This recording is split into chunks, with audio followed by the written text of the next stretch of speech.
Hello student, welcome to all of you my YouTube channel medical education by Ankit. तो आज का हम video में देखने वाले हैं ऑन्डेंसेट्रॉन के बारे में। ठीक है, ऑन्डेंसेट्रॉन के बारे में हम देखेंगे इसका ब्रांड नेम क्या है, इसका डोज क्या है, अपने बॉडी पर कैसे ये एक्शन करता है। ठीक है, इसके बारे में आज के लेक्चर में हम देखेंगे पूरा डिटेल में। मेरे चैनल पे नए हैं तो प्लीज़ चैनल को जरूर सब्सक्राइब कर लें, क्योंकि मेरे चैनल पे एक ही चैनल पे एनाटॉमी, फिजियोलॉजी, माइक्रोबायोलॉजी, फार्माकोलॉजी के भी लेक्चर आपको देखने को मिल जाएगा। और आने वाले टाइम में मेडिकल सर्जिकल नर्सिंग की पूरी unit wise as syllabus of INC के अकॉर्डिंग पे आपको प्रोवाइड किया जाएगा। ठीक है, तो चैनल पर नए हैं तो चैनल को जरूर सब्सक्राइब कर लें। ठीक है, तो आते हैं टॉपिक पे ऑन्डेंसेट्रॉन के बारे में। ठीक है ना, आपने नाम सुना होगा ऑन्डेन या ऑन्डेम के नाम सुना होगा, या एमसेट के नाम से बहुत फेमस एक ब्रांड है एमसेट, जो कि मार्केट में अवेलेबल हो जाता है। ठीक है, तो उसके बाद से हम देखते हैं इसका सबसे पहले ऑन्डेम का इंट्रोडक्शन देखते हैं। Right,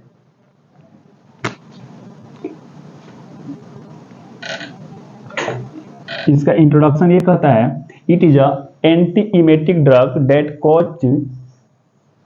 treat nausea and vomiting. ठीक है, यहां तक एक पॉइंट है। देखिए, एंटी इमेटिक, इमेटिक जो वर्ड है ना वो इमेसिस से मिलता जुलता है। ठीक है ना, और इमेटिक का मतलब होता है वोमिटिंग। ठीक है, और वोमिटिंग का क्या मतलब होता है कि उल्टी। ठीक है, देखिए उल्टी जो नाम पड़ा है ना वो कुछ ना कुछ लॉजिक से पड़ा हुआ है। जब भी आप फूड लेते हो तो स्टमक से क्या होता है, स्मॉल इंटेस्टाइन, लार्ज इंटेस्टाइन में उसका वो सीधा रास्ता है। ठीक है, वो अपने सीधी रास्ते से ना जा करके वो अपने अपोजिट रास्ते में आ जाए, उसको क्या बोलते हैं, हम उल्टी बोलते हैं। ठीक है, अब वो होता कैसे, देखिए ये जो इसके वोमिटिंग होने का कई सारा कारण है।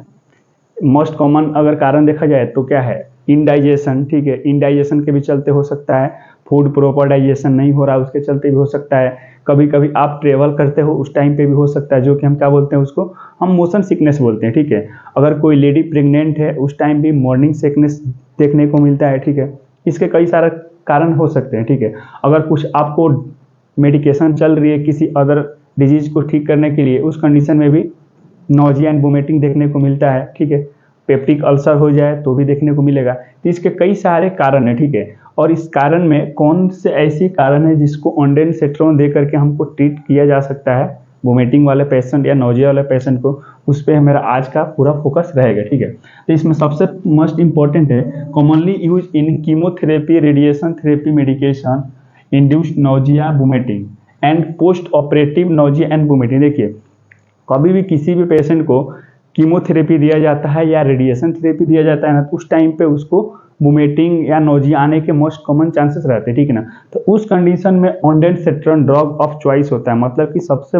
अगर अच्छा ड्रग माना गया है ऑन्डेंसेट्रॉन को माना गया है। ठीक है, और उसके बाद से क्या है, इस पर मेडिकेशन इंड्यूस्ड कोई भी अगर ट्रीटमेंट, जैसे कि कुछ आप एंटीबायोटिक्स खा रहे हो उसके साइड इफेक्ट में नोजिया एंड वोमिटिंग हो रहा है, उस कंडीशन में भी ऑन्डेंसेट्रॉन बहुत अच्छा काम करता है। राइट, उसके बाद से है post operative nausea and vomiting. देखिए ऑपरेशन होने के बाद से, ऑपरेशन जब भी होता है तो एनेस्थीसिया लगता है। ठीक है ना, और पोस्ट ऑपरेटिव मतलब ऑपरेशन होने के बाद से नोजिया एंड वोमिटिंग अगर किसी पेशेंट को हो रहा है तो उसमें भी ऑन्डेंसेट्रॉन का यूज किया जाता है, बहुत अच्छा उसका भी इफेक्ट माना गया है। ठीक है, और इसका उसके बाद से इसका देखते हैं ब्रांड नेम। ठीक है ना, ये मार्केट में आपको किस किस नाम से मिलता है। ठीक है, brand name actually area wise के अकॉर्डिंग अलग अलग हो सकता है, कहीं पे एमसेट ज़्यादा चलता है, कहीं पे ऑन्डेम ज़्यादा चलता है। ठीक है ना, तो एमसेट है, ऑन्डेम है, जोप्रेन है, एमसेट्रॉन के नाम से आता है और ओस्ट्रेन के नाम से भी आता है। ठीक है, अब इसका हम डोज देखते हैं। ठीक है, 4 to 8 mg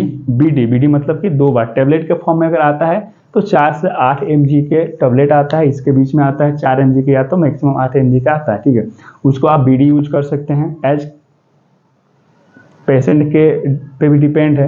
अगर इसको TDS भी यूज किया जा सकता है या तो कॉमनली BD में यूज करते हैं। ठीक है, उसके बाद से अगर हम इंजेक्शन फॉर्म की बात करें तो 2 mg पर ml इंजेक्शन जो आता है किसमें आता है, एम्पुल में आता है। ठीक है, और एम्पुल में आता है 2 mg पर, जैसे कि 2 ml का एम्पुल आता है तो कितना हो गया 2 mg पर ml, मतलब कि 2 ml में 4 mg इसका इंजेक्शन के फॉर्म में हो गया। ठीक है, तो ये आपका ये डोज रह गया। ठीक है, उसके बाद से हम देखते हैं मेन पॉइंट है इसका क्या है, मैकेनिज्म ऑफ एक्शन। ठीक है, अपने बॉडी पे जो ऑन्डेंसेट्रॉन किसी भी पेशेंट को आपने दिया तो उसके बॉडी पे क्या क्या इफेक्ट है, थेरापेटिक इफेक्ट क्या क्या कैसे देखने को मिलता है, अब हम देखते हैं। ठीक है, तो इसमें पहला पॉइंट है it act on the CTZ chemo receptor trigger zone. ठीक है ना, बुमेटिंग सेंटर इन मेडुला ऑब्लोंगेटा, ठीक है। देखिए अपने ब्रेन में एक तरह का ये सीटीजेट होता है प्रेजेंट, किसमें होता है, मेडुला ऑब्लोंगेटा होता है, ठीक है। अपने बॉडी को कभी भी नोजिया बुमेटिंग को रेगुलेट करने वाला कौन सा ये जोन है, एक तरह का जोन, मतलब कि ब्रेन में कुछ ना कुछ स्पेस है, मतलब कि इसका स्पेशल जोन है जो कि बुमेटिंग और नोजिया को क्या करता है, रेगुलेट करता है, ठीक है। तो उसको हम क्या बोलते हैं, सीटीजेट बोलते हैं, कीमो रिसेप्टर ट्रिगर जोन के नाम से जानते हैं, ठीक है। वो कहाँ होता है, मेडुला और मेडुला ऑब्लोंगेटा में होता है, राइट। उसके बाद से देखते हैं जब ये ऑन्डेंसेट्रॉन देंगे तो क्या होगा कि ऑन्डेंसेट्रॉन एक्ट ऑन दी सीटीजेट पे एक्ट करेगा और क्या करेगा, डेट इनहिबिट दिस इमेटोजेनिक इंपल्स, ठीक है ना।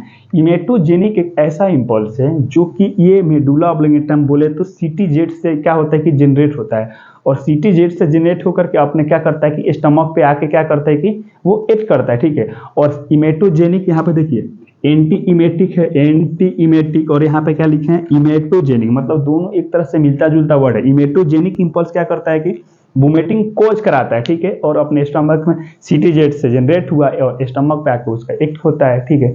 अब ये क्या करता है, जब हम ऑन्डेंसेट्रॉन देंगे तो क्या करेगा, ये इंपल्स को जो इमेटोजेनिक जो इंपल्स जनरेट हो रहा है उसको क्या करेगा, इनहिबिट कर देगा, और इनहिबिट का मतलब क्या होता है, रोकना। क्या होता है, इनहिबिट का मतलब कि रोकना।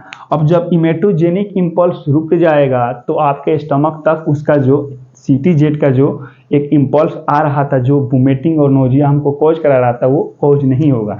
इसके चलते क्या होगा, हमारा नोजिया एंड वोमिटिंग क्या होगा कि प्रिवेंट हो जाएगा, राइट। उसके बाद से देखते हैं इंडिकेशन, ठीक है।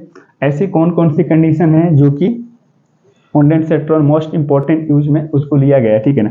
कीमोथेरेपी, रेडिएशन थेरेपी देने से 1 से 2 घंटे पहले इसको दे दिया जाता है ऑन्डेंसेट्रॉन की, आगे चल के नोजिया और वोमिटिंग ना देखने को मिले, ठीक है। उसके बाद से बताया कि पोस्ट ऑपरेटिव और पोस्ट एनेस्थेसिया बात दोनों सेम है, ठीक है।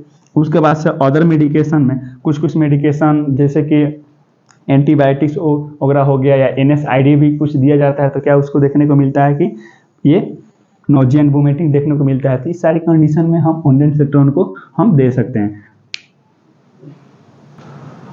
नेक्स्ट पॉइंट है कॉन्ट्रा इंडिकेशन, ठीक है। कॉन्ट्रा इंडिकेशन क्या कहता है, देखिए हाइपर सेंसिटिविटी रिएक्शन। देखिए कभी भी आप ऑन्डेंसेट्रॉन अगर दिए, अगर पेशेंट को हाइपर सेंसिटिविटी रिएक्शन जैसे कि एलर्जिक रिस्पॉन्स होने लगा, हाइपर मतलब टेकेकार्डिया में, सडन टेकेकार्डिया में चला गया, इसका इचिंग होने लगा बॉडी में या घबराहट होने लगा, उस कंडीशन में क्या ऑन्डेंसेट्रॉन को नहीं दिया जाएगा, ठीक है।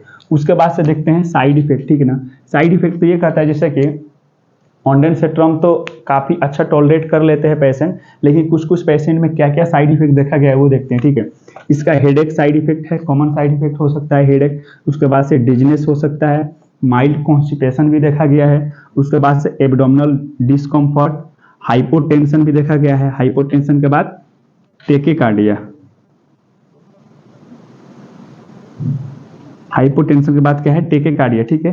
टेकेकार्डिया देखा गया है। उसके बाद से allergic reaction specially after IV injection, ठीक है। बहुत बार ऐसा देखा गया है कि अगर हम आईवी रूट से अगर इंजेक्शन देते हैं ना, तो कभी भी ध्यान रखना है ऑन्डेंसेट्रॉन जब भी आप आईवी लगाए तो काफ़ी उसको स्लोली दिया जाता है, ठीक है।